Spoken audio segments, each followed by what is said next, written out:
Hi there, my name is Tanith, otherwise known as Mrs Menopause.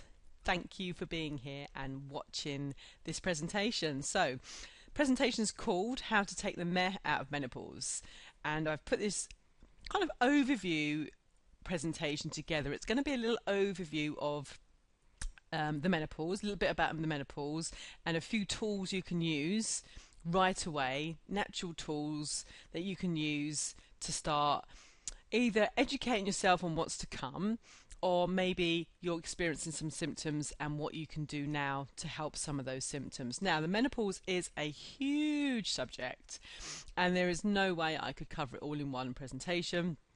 You would all be asleep before I'd finish. So I'm going to do this overview, and then the best thing to do if you want to know more is watch some of my other videos, which go into deeper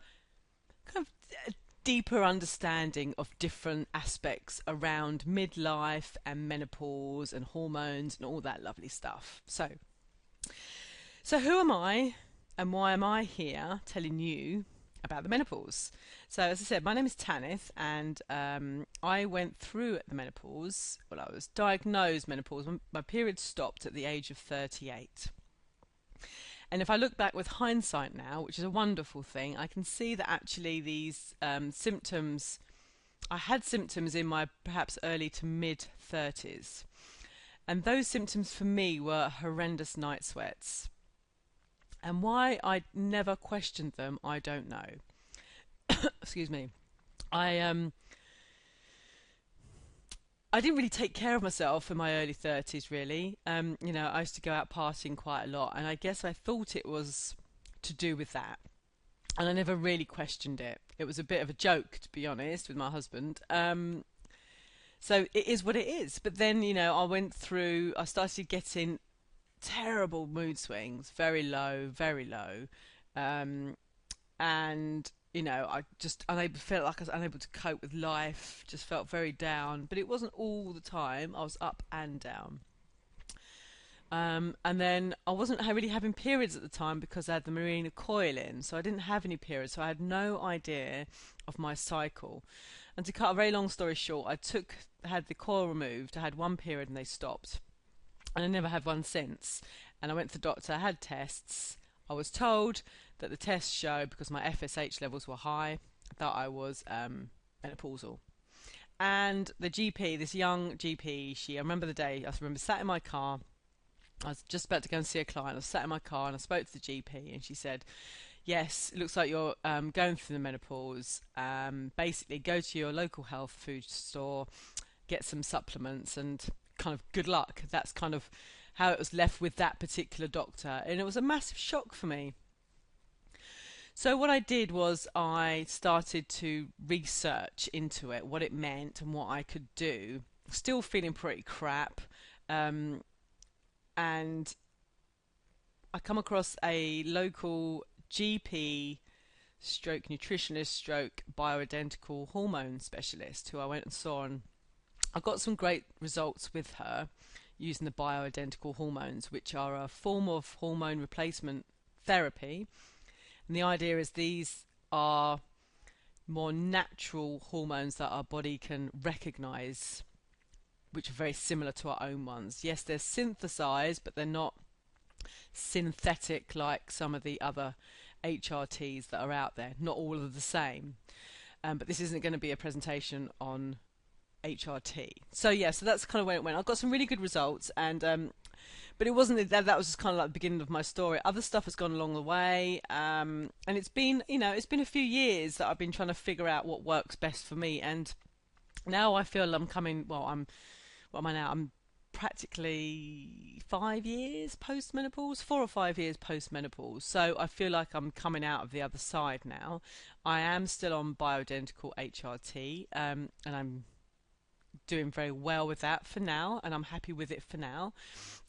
I would like to come off it at some point, but I'm at the moment, so I'm happy with that. So that's kind of a brief synopsis about kind of why I'm here telling this story. So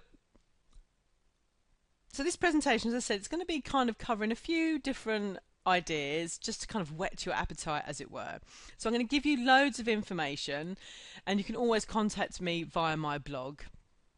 And what I'm going to do at the end is show you a way of that you can get even more help if you're at that stage. You need more help, more of a one-to-one approach. So I hope that's okay. So just at the end, I'm just going to show you a way that you can work with me. Is that okay?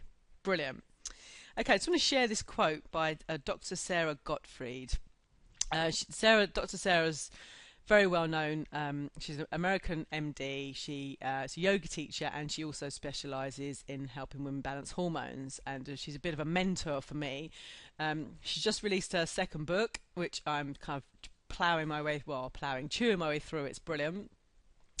And this is one of her quotes. It says, "Peri-menopause is simply a period of biological rough waters that can be navigated optimally by a smart captain at the helm of the ship." And I quite like that, because we don't have to go through these symptoms just expecting it that this is what it is and this is what to expect and this is it kind of thing. What we can do is actually take some responsibility and make some little changes that can actually have quite a big payoff. So I'm going to just kind of trying to paint a bit more of a positive picture around menopause, because it doesn't get any good press. Most of the press is pretty bad, but I suppose good stories don't really sell that many newspapers. So what we're going to go through is how the menopause may affect you, what you can do to reduce or perhaps prevent symptoms. Hopefully by the end you'll be feeling more confident and more positive about the perimenopause transition, and perhaps some next steps. So I hope that's cool. So moving on.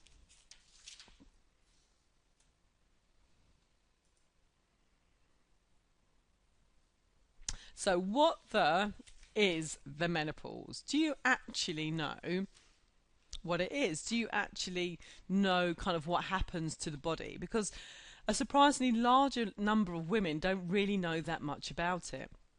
We seem to know a lot about puberty. We're taught about puberty and what happens and when we develop and all these hormones whizzing around our bodies. And then as women we're taught about pregnancy. And if you've had children, we know about what happens with our bodies when we have children and the hormones. So we have that as well. But what we don't have really much education about is the menopause. What happens the other end of our fertile years? What happens? It's almost like a reverse puberty, as it were. But we're not really educated on that. We kind of shy away from talking about it. It's that unknown. It's something that happens when we're older. So the menopause, actually, the word menopause means men meaning month and pauses meaning halt. So it actually means we're halting the monthly menses, halting our monthly cycle. And also, the menopause kind of marks a time in a woman's life when her menstruation stops and she's no longer fertile. And I think a lot of people think just because we're not fertile means we're kind of lost any use to society. That's kind of what I hear sometimes. I just think that's rubbish. I think if we've had children, we've served our purpose and we'll always be mothers. But then I think it's an absolutely brilliant time to think about what happens in this next stage of our life, when we have perhaps more freedom, more money, more time. What are we going to do with those years? And I think this is something that don't really talk about. It's more about the symptoms we hear about, the hot flushes, the night sweats, and all that stuff. But I like to talk about the psychology a little bit, I guess, of change. And we can talk about that later. So menopause. So there's some different terminologies that are used with menopause. I use the term menopause, and it kind of broadly covers a huge kind of spread of years, just because it's easier. But here are some words that you may come across. So premature ovarian insufficiency, so POF, POF, is when you stop your periods before the age of 40. So that's the category that I fell into. And I know a few other women now who are in that category. And I've also met women in their teens and their 20s also who have gone through the early menopause for one reason or another. Before the age of 45, that's called an early menopause, so a little bit more common.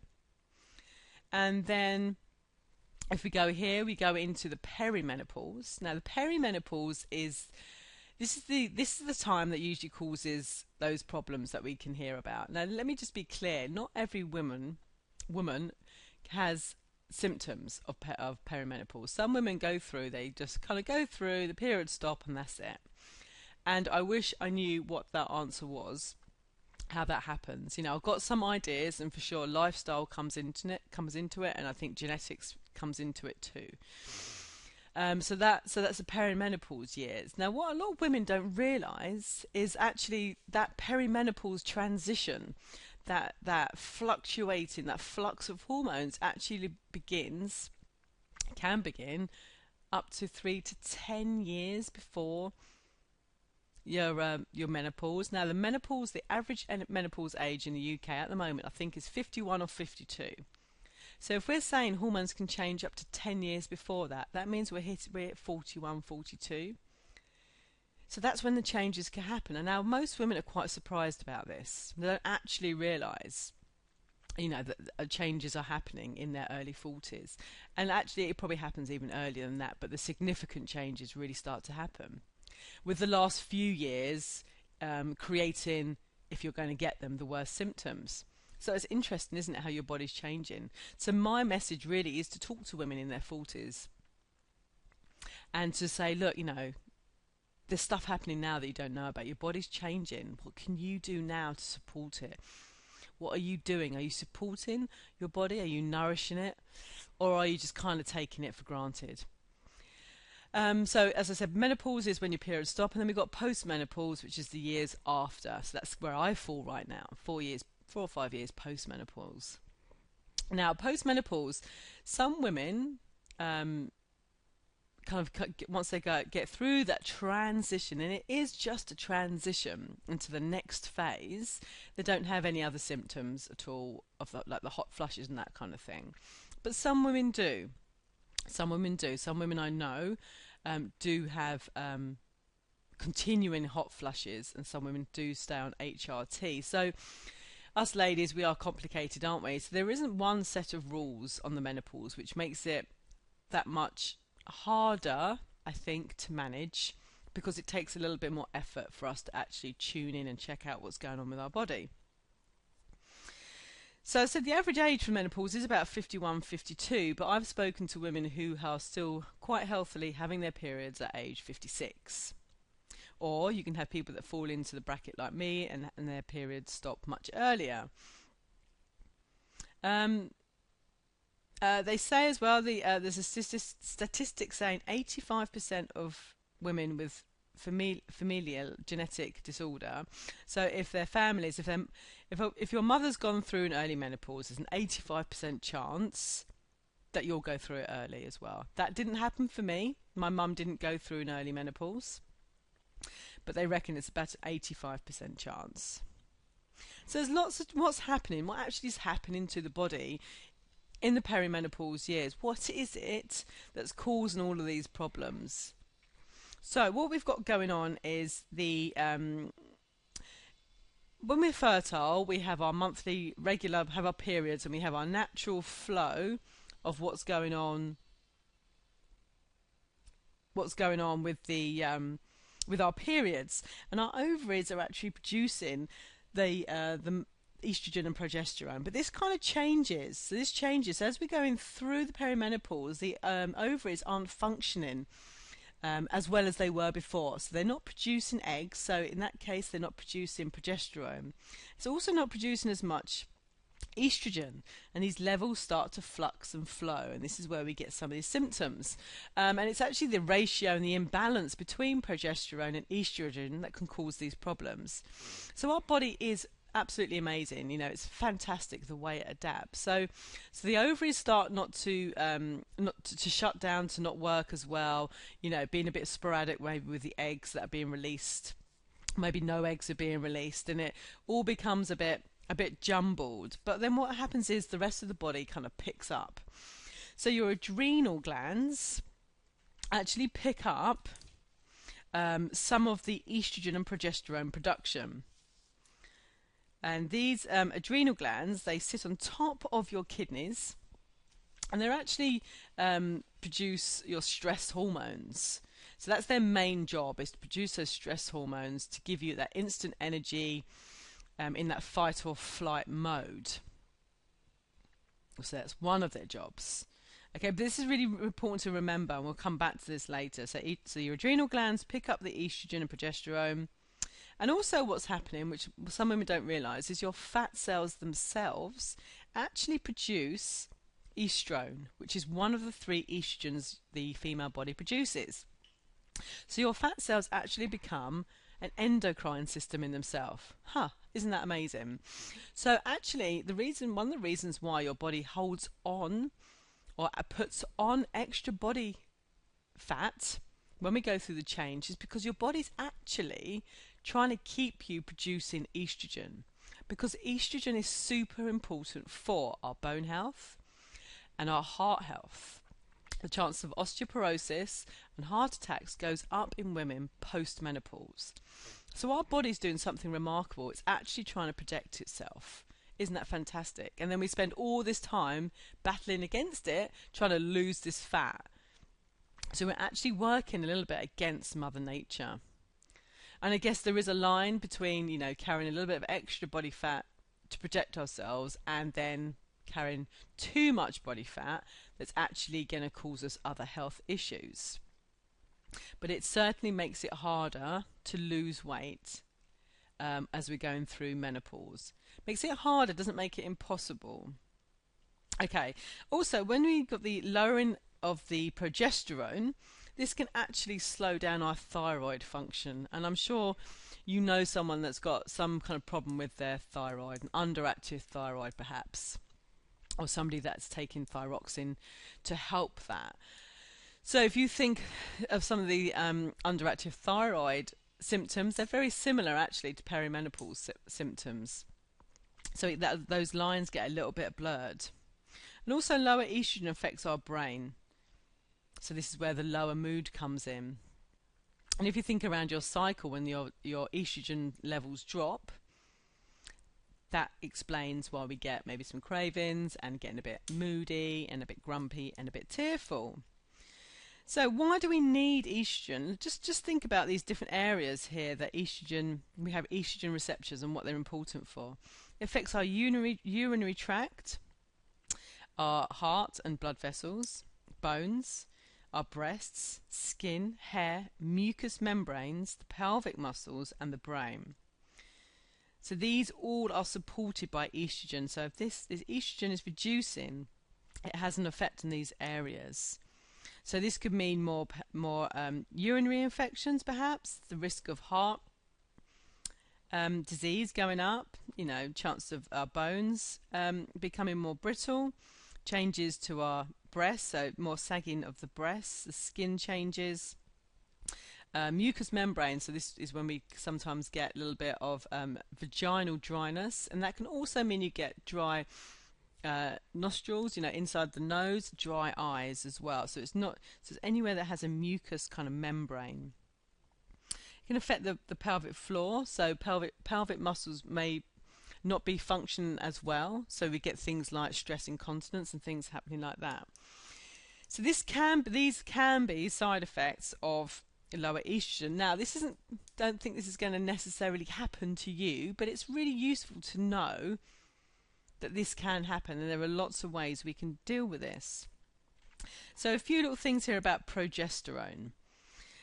What we need progesterone for, it actually helps use fat for energy. So we've got lower progesterone, our body isn't as good as using fat for energy. It's a natural antidepressant and calms anxiety. So some people call it, nature's Valium. Really good as well. It helps with cyclical migraines. So if you have headaches around around the times of your period in a cyclical manner, it could be that your progesterone is off somehow. Also promotes normal sleep patterns. When I started taking progesterone orally at night, it really improved my sleep. Now I know, don't talk to me unless I get my 8 hours sleep a night. I'm very lucky now. I do actually get quite a lot of sleep, and I do get a nice deep sleep, and I think the progesterone is really helping with that. It also helps with thyroid function, helps normalise blood sugar levels, which is super important, especially when we're tying that in with hot flushes and the weight loss. Keeping our blood sugar levels balanced will really help with those two areas. It says here also on my list that it helps restore normal libido. So it's not just testosterone. Sometimes we think it's the testosterone that helps the libido, but it's progesterone as well. So now hopefully you're getting a bit of an understanding and just how delicate the balance is of these hormones and what they're used for, and why it's so important that we keep the body functioning to its optimal, especially at this time of life. So carrying on then, so to go back to that early menopause, more than 1 in 20 women will go through it early. And this is why I'm really trying to talk to women who are younger. I want to talk to women in their 40s to say, look, look after yourself now. The more, if you're having PMS, if you're having irregular periods, if you know instinctively there's something not quite right with your monthly cycle, then this is your body talking to you now and asking you to do it now. Because if you're not getting it sorted now, if you start to go through the menopause transition, chances are you're going to have a bit of a rough time. It's not normal really to be really cranky and have really, really bad mood swings. It is a sign that there's some kind of imbalance going on. But the good news is there's lots you can do. There's lots you can do to create that balance and harmony in your body. So, my fear is that women are leaving, having their families until they're older, they're having their careers first. And if I'd done that, then if I'd left it until I was in my late 30s, then perhaps I probably wouldn't have been able to have a family. So this is why I think it's really important to know kind of what's going on with your body, because we never know what's around the corner. So let's move on to the next slide. So here are some of the symptoms. These are the most well-known ones. And I'm going to talk a little bit more about the hot flushes and the night sweats and in this presentation, and what you can do to help those. And also the changes I'm going to talk about will also help with the moods, and it will also help with the body shape change, because we tend to go from the hourglass shape of our youth to more of the apple shape. So we sometimes can lose our waist a little bit. And here are some of the other side effects, symptoms, whatever you want to call them. Now, it's quite depressing looking at this list, right? Like, oh, great, brilliant. But just remember, these can happen. It doesn't mean you're going to get them all, and it doesn't mean, it's going to be the end of everything. It's good to be aware, especially, I think, of the panic attacks and the anxiety, and the feeling of don't want to go out, don't want to socialise, get fearful of stuff. These changes are quite common, and people don't always necessarily connect them with hormonal imbalances. And women go to the doctor saying they're feeling depressed, they're feeling low, and they may be given antidepressants, where actually it's an imbalance of the hormones that they may need to look at. So it's addressing the cause rather than treating those symptoms, and treating the body as a whole. And that's what we learn in naturopathy. It's just treating the body as a whole and treating the causes. So, what causes these hot flashes and these night sweats? Now, The root cause really isn't clear, and the part of the brain that senses and controls body temperature is called the hypothalamus. Now, it doesn't just do that one role, but this is one of its roles. It controls body temperature. And during the menopause, the estrogen levels fall, as we've just been talking about. And it's not really fully understood, but scientists think that this fall in estrogen causes a glitch in the way the hypothalamus senses body temperature, and it makes you think that you're too hot. So what happens is the body then has a response to this, and it says, I need to cool the body down. We don't want to overheat, I must cool the body down. The way it does that is your normal cooling action, if you like. Your feedback system for that would be more blood goes to the skin, and this is kind of like one of the causes of hot flushes and reddening of the skin, and the sweat glands are switched on. So, you get that hot sweat. So the body actually thinks it's too hot, and it's actually trying to cool you down. And this is to do with the hypothalamus. And they're still unclear really what's happening in this. They just think it's something to do with the lowering of, or the imbalance of the hormones or of the estrogen. What can you do? So we're going to talk about a couple of things you can do to help with this. You could keep a diary. You could keep a diary about the hot flushes. If there's any particular time they come, is there anything that triggers them? So foods can be a big trigger. Things like alcohol, caffeine, that kind of thing. Sugar, erratic blood sugar levels can cause a hot flush. What else can cause a hot flush? And going from to hot to cold environments. A lot of women like to wear layers, so they can take off layers and put layers on. What really helps, some women have really come back and said that helps them, is deep breathing. And that's just nice, deep, slow breathing. So perhaps you could try that now while you're sat there. Just making sure you're sat nice and tall, so you've got a nice long spine. And I just want you to put your hand on your belly, hands on your belly, love your belly, and relax it. Let your belly relax in your hands, and just breathe in and feel your belly expand, and feel your belly expand into your hands. And as you breathe out, you feel the belly move back in, and just take a few of those deeper breaths,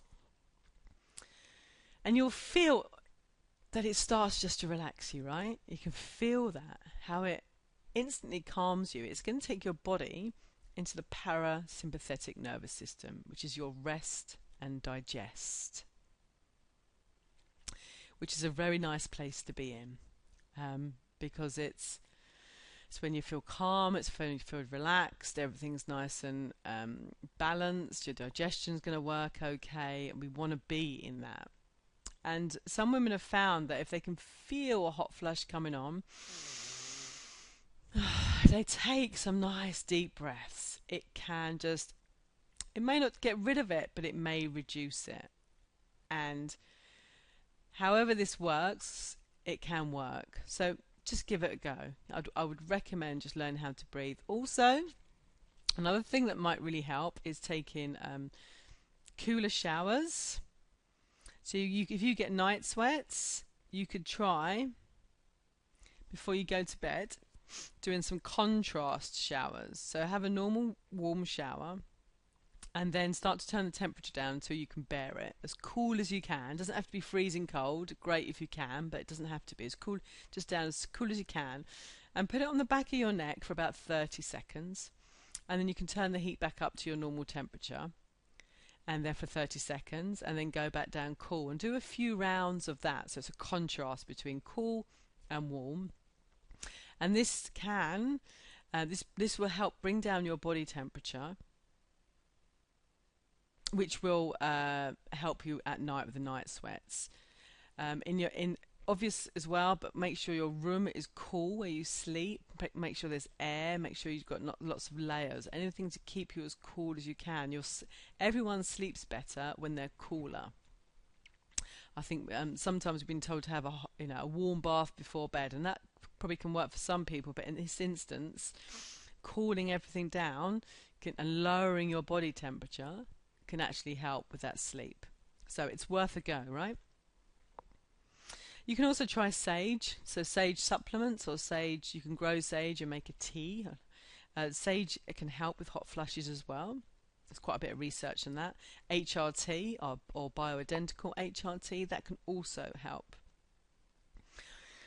Any sort of relaxation methods will also help, whatever that is, whether it's the deep breathing we spoke about, whether you're doing in meditation or perhaps yoga or gentle Pilates or walking, whatever it is you do to relax. And that doesn't mean sat on the sofa with a glass of wine watching rubbish TV. That's not the same. You may feel relaxed, but it doesn't put you in the same state. Supplements, magnesium. A lot of people have had success with magnesium. It's very good amongst lots of other things with help with relaxation. You can take it orally, or lots of people actually use the spray, so you can take it transdermally, and you could use that on any areas, particularly if you've got any tight muscles. It's very good at relaxing muscles. So you could try that. So there's a few ideas to help with the hot flushes. I've only just kind of skimmed the surface. You know, we could dig deeper into this. So let's go into the next thing, which has proved time and time and again to really help balance hormones and to reduce these flushes. So 3 big things that can really help rebalance our hormones and get rid of some of these symptoms and generally bring an overall feeling of well-being. So the 3 things we're going to talk about are stress management, nourishment, and movement. These are the 3 big rocks, and I'll talk about more about the big rocks later. So we'll talk about stress management, and I think out of anything we can look at, even before nutrition and exercise, I think we've got to look at what's going on in our life and how we're feeling, and are we feeling overwhelmed, are we taking on too much, have we got too many plates in the air. You know, we've got to have a good honest look at what's going on, because I know for me that's what I have to watch. And I know when I've worked with other ladies, you know, once we start changing that and calming everything down, then we feel in a much better position then to look at the other areas of our life. I'm not saying we necessarily have to make some big massive life changes. Just some tweaks and changes can really, really be beneficial. So we'll talk about what we're going to do, stress management, what is stress, and we'll talk about how that can affect your weight as well. Talk about nutrients, and we'll talk about how you move. So moving on then, stress. Look at all these different areas that stress, and by stress I mean kind of chronic stress, that heightened sense of stress, like not sitting still, rushing from one thing to the other, you know, too much needed to-do list, you know, burning the candle at both ends, all that kind of stuff. It's this elevated, constant feeling of stress. Actually, you know, short bursts of stress aren't a bad thing, and our body is designed to deal with that. Short bursts of stress, we have the hormones in place to deal with that, but it's when we have this chronic stress that goes on over time that we start to get very depleted. So it affects many different areas of our body.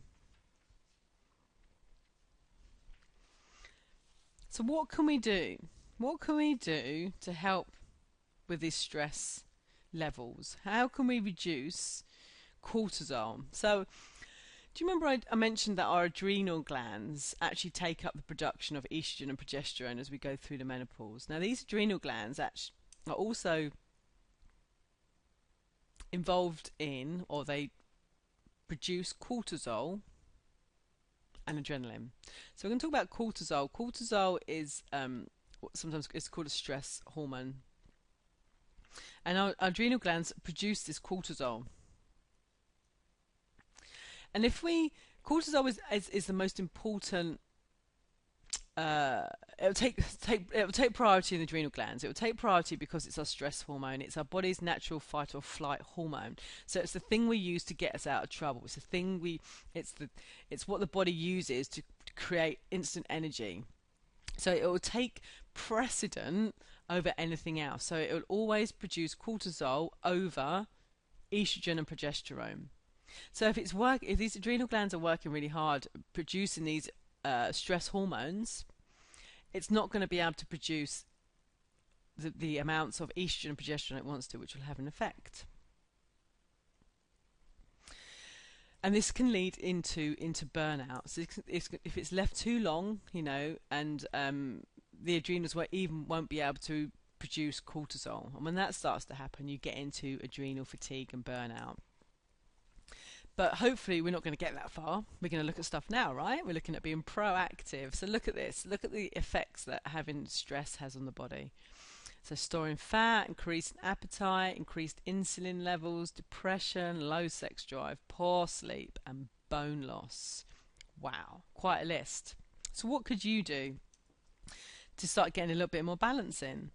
Now there's some things here that you're gonna, I think you're either gonna like or not like. The thing is, it's some ideas for you to think about. You do certainly for sure don't have to do them all. So we've talked about deep belly breathing. It's fantastic, doesn't cost anything, you can do it anywhere. It's a great technique. You can do it when you're queuing up in the supermarket, you can do it when you're driving somewhere, honestly, and it will give you such a instant, we like instant results, right? It's such an instant response. So take those breaths. It just feels so good. Okay, meditation as well. Now, meditation doesn't have to be sitting cross-legged for 30 minutes, emptying your mind. For most people, that is pretty much impossible. It may be learning how to be mindful. It might be just sitting somewhere still for a minute and just really focusing on how your body feels, and feeling your feet on the floor, feeling your hands in your lap, noticing what's going on around you, what you hear, what you smell, what you see. It could be you listen to some kind of guided meditation. It could be any of those. Something that you feel will fit in with you. We don't want to add more to your already chock-a-block to-do list. Walking is fantastic. It's a great exercise. It's great for reducing stress. Nice, gentle walking. We're not talking power walking here. Out, having a nice walk somewhere.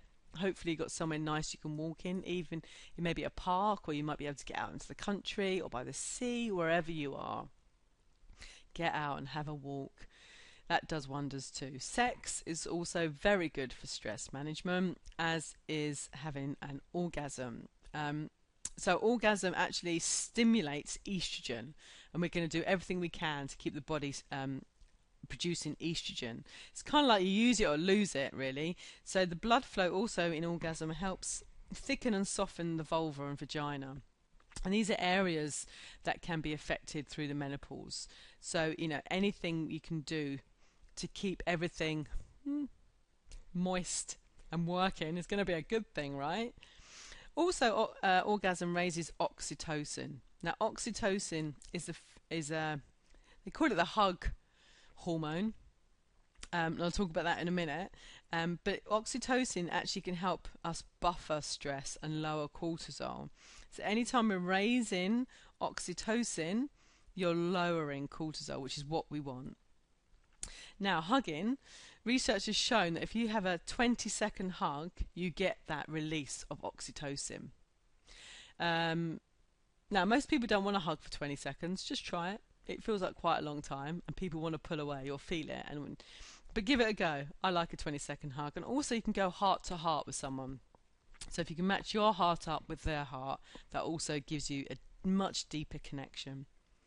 So orgasm, I think that's top on the list, right, for stress management. What else can you do? Human connection as well. So that might be just meeting up with the girls and having a laugh, or it might be having a cuddle with the kids or something. Oh, and also oxytocin. You also get the release when you pet your pets. So when you stroke your dog or your cat or something, you get the same thing. So that's a really good one to know. Make sure you feel supported. You're surrounding yourself with people that support you. You're not being surrounded by people that drag you down. You want to be surrounded by people that support you and love you and want to help you. Exercise as well is really good for stress management. Whatever floats your boat. We'll talk about more about that later. Sleep. as much sleep as you can get. Napping's really good if you're having, especially if you're having sleep problems at night, which is really common. Insomnia, so common with women, especially perimenopause. If it's not to do with the hot flushes, it's just that insomnia and keeping awake. So I'm going to do a separate video all about the sleep. So hopefully you're getting some ideas. I'm really hoping by now you've got some ideas that you're thinking, oh yeah, I could try that. I could try that. So we also want to keep the cortisol levels down, because our belly fat has 4 times as many cortisol receptors. And actually that means that's another reason why we can hold on to the belly fat if we're stressed out, because our body will actually keep the belly stored around our middle. It's because it wants to keep it near the liver, so it's got quick access to it. And also what's really important is keeping your blood sugar levels stable. And I don't mean you have to eat all the time. That necessarily doesn't work as well. But it does for some. Again, that's going to need a little bit more detail, but to keep your blood sugar levels stable, so not leaving too long between meals, not getting to that point like, oh gosh, I'm so hungry, I could eat the cat. You know, it's making sure, it's planning and making sure we've got enough fuel in us to keep our blood sugar levels balanced, because actually when our blood sugar levels dip, it's adrenaline and that bumps it back up again, which is your stress hormone. So I'm hoping this is making some sense, and there's some nodding of heads. Okay, so let's move on to the next one, which is nourishment. You know, what are we putting into our bodies? Are we nourishing ourselves by what we eat, or are we relying on processed foods? You know, are we waking ourselves up with caffeine and trying to cool ourselves down at the end of the day with a couple of glasses of vino? Is that going to be good for our bodies at this stage in our life? You know, we can't expect our body to respond to how we used to eat in our 20s and 30s. We have to do things differently. Our body's changing, and we have to adapt what we eat and how we eat to that as well. I know for sure that I can't get away with eating as much or as many carbohydrates now than I could when I was in my 20s and 30s. For sure. Sucks, but it's true. Okay, so let's keep it really simple, guys, eh? So nutrition, let's keep it simple. Home cooked foods. Know where your food is coming from. Is it sourced from the best places? Can you eat organic food? Can you eat grass-fed meats? Can you eat the best quality foods that you can afford? And can you make it at home? Do you know where it's coming from? You know, I know we're all time poor, but a little bit of planning, and we can really, you know, nail in onto these home cooked foods. I plan my menu for the week. I plan the evening meals I'm going to have. I plan my shopping list around that, so I go shopping and I've got everything in I need to cook those dinners, and then I'll batch cook, or I'll keep it simple on days that I know we're going to be really busy, or if I've got a little bit more time, I can do something that takes a bit more time. So planning really helps me. And also adding loads more vegetables. So half of your plate piled high with lots of vegetables. And that doesn't just mean carrots and peas. We're talking leafy greens, lots of variety, salads, vegetables. Just really adding lots of nutrients into your diet, because your body will thank you. You know, your body needs all those vitamins and minerals and fats. And you know, you can almost feel your cells zinging with gratitude when you start to eat well like that. And if you start to eat like that, you'll find your cravings for other foods will naturally start to lower. So, you know, the need for caffeine, the need for sugar, need for alcohol will perhaps reduce. I've seen this in myself and other women, that if you add more veggies, they start to reduce. So that's really worth doing. And it's just adding those nutrients, it's adding fiber. We need loads more fiber. We don't eat enough fiber, and we need lots of fiber so we can keep everything moving, and we can excrete all the excess hormones in our body, because if they're reabsorbed, they can cause us problems. And diets, you know, we've got to not diet. They don't work. They work when you're on them, but what happens when you stop? You know, I still get tempted to go on the diet thing, and I have to really watch myself. I really focus now on adding the veggies, how I feel, how my energy is, how I'm sleeping, and all that stuff, rather than on the diet stuff and diet mentality, because it messes up your metabolism in the long run. So no more diets, keep it simple, home cooked foods, add those veggies in. Okay, moving on to movement. So these are all ways we're talking about here that we're going to just rebalance your hormones and start to get your symptoms, whether you're still having periods or you're not, to start to feel better. We all want to sleep better. We all want a higher sex life, don't we? We all want to feel vibrant, full of energy, sexy, vital. We all want to feel that, and we can do that just by focusing on these areas. So movement. Do you move? How do you move? Do you enjoy movement? And if not, perhaps you haven't found the thing that you enjoy. I would just try anything, you know, whether it's meditation, walking, yoga, sex, going to the gym, running. Just do what you enjoy. Now, if you wanted to do something for a specific goal, like weight loss, then you perhaps would need to do something a little bit different. You know, the best thing for losing weight and for menopausal women would be to lifting heavy weights a couple of times a week, doing some intervals, and doing lots and lots of rest and recovery, like yoga and walking. That would be the great way for you to lose weight when you're in your 40s, 50s and beyond. So it's worth keeping that in mind. So if you're somebody that doesn't do any exercise, I would just go and try different stuff. I would walk, I would go and whatever it is, Zumba, whether it's yoga, just get your body moving, because we are human beings and we are designed to move. So go and find your thing, whatever your thing is. But if you want to lose some weight, then it's worth, you know, getting yourself a trainer, lifting some weights. You know, you're looking after your bone health, you'll be changing your body shape, and you'll be able to lose some weight.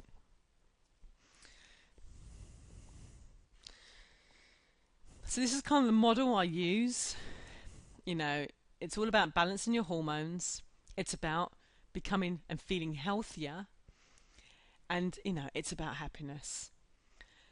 So we've talked a lot about what we can do about balancing hormones, and health can mean different things to different people. It can mean different things to me on different days. Sometimes, you know, it can be more about just exercising and eating well. It's something that encompasses our whole life.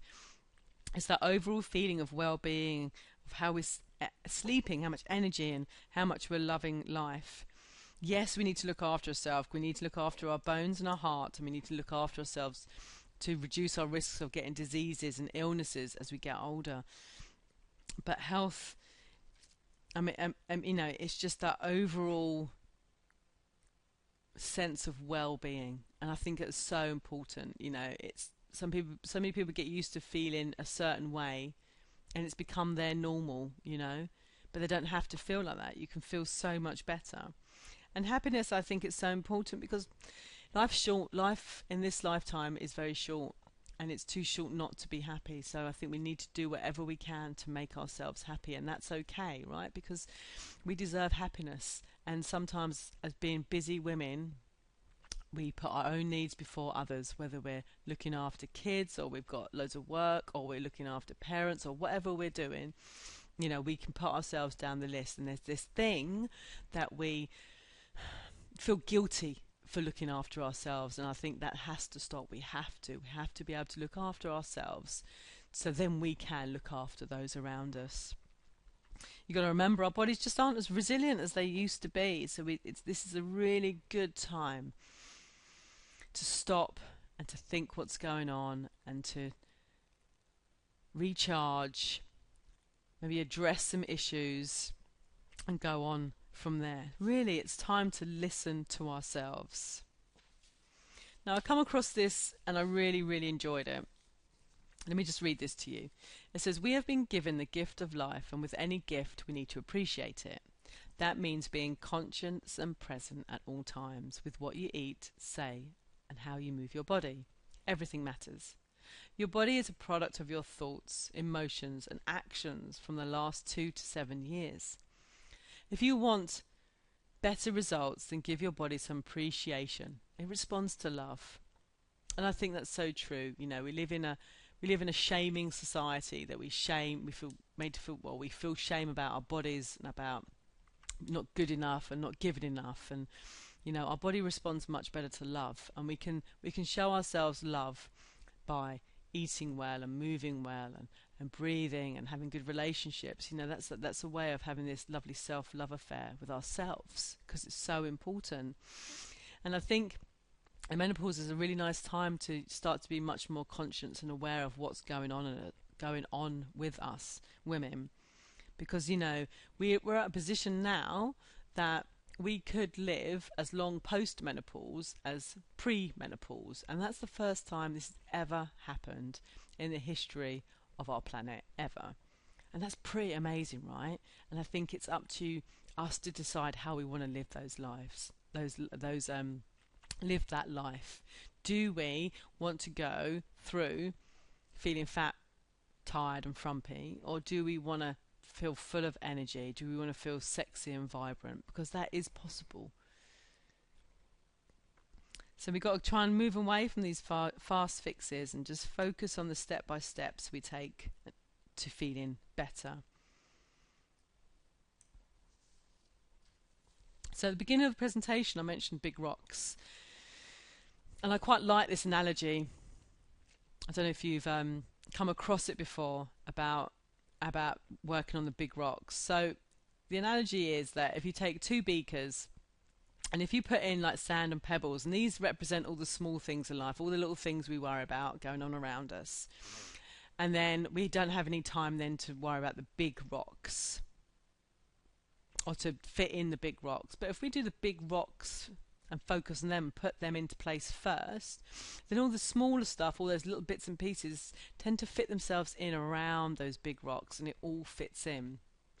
So these big rocks really are the three things we've spoken about today. These are talking about dealing with your stress, with the nourishment, and with how you're moving. And once we kind of start to get those in place, all the little stuff just kind of filters in around it. Everything else just finds its place, and it will start to work around. So out of those three rocks, for me, I would, if I was, and this is what I focus on personally, and this is what I get my clients to focus on, it would be stress, because it has the biggest impact on us as women and on our hormones. So look at the big rocks first, and then you could break that big rock into smaller doable actions. You know, you could just think about, if it was stress that's going to be the one that you're going to focus on, perhaps that's the one that you could break down. Perhaps you could start with 5 minutes of deep belly breathing a day. You know, let's just keep it really simple and give ourselves a break, right? Because self-care is the new black. It's okay to look after yourself. Just you know, change can be scary, change can be fearful, but we can change. And just, if it feels that way for you, just start by making a few smaller changes, and you'll feel if you do them consistently, it'll build momentum. And this then will turn into habits and start to turn into what you do as you build new pathways, and your neurons start to firing up and making new connections in your brain. This becomes just what you do. And just kind of meet yourself where you're at. Just start from where you're at today. There's no need to look in the past. Just start with where you're at and just go from there. So look at the stress levels. Look how you're nourishing. What are you putting into your body? Keep hydrated. Move every day in a way that makes you happy. Look for some kind of balance day to day. Take some time for yourself and give someone a 20-second hug. So that's it, really. I just want to say thank you. If you're still listening, thank you so much for listening to this whole presentation. I really do hope it's inspired you to do something and to feel that actually, you know, the menopause isn't all bad. It's actually a really great opportunity to kind of reset and move forward. Now, if you would like to work with me on a more deeply one-to-one level, and just to find out really what would work for you, and to have some accountability and kind of like have a bit of a sisterhood, someone that's going to help you and guide you through some of these changes. The best thing we can do is get on a phone call. Literally, I can get on, we can have a 10 to 15-minute call, talk about what's going on, let's see if I can help you, and then we'll go on from there. So thank you ever so much. Remember, you can go and see me at Mrs Menopause. Ask me any questions, you can email me, and I'll see you soon. Thank you.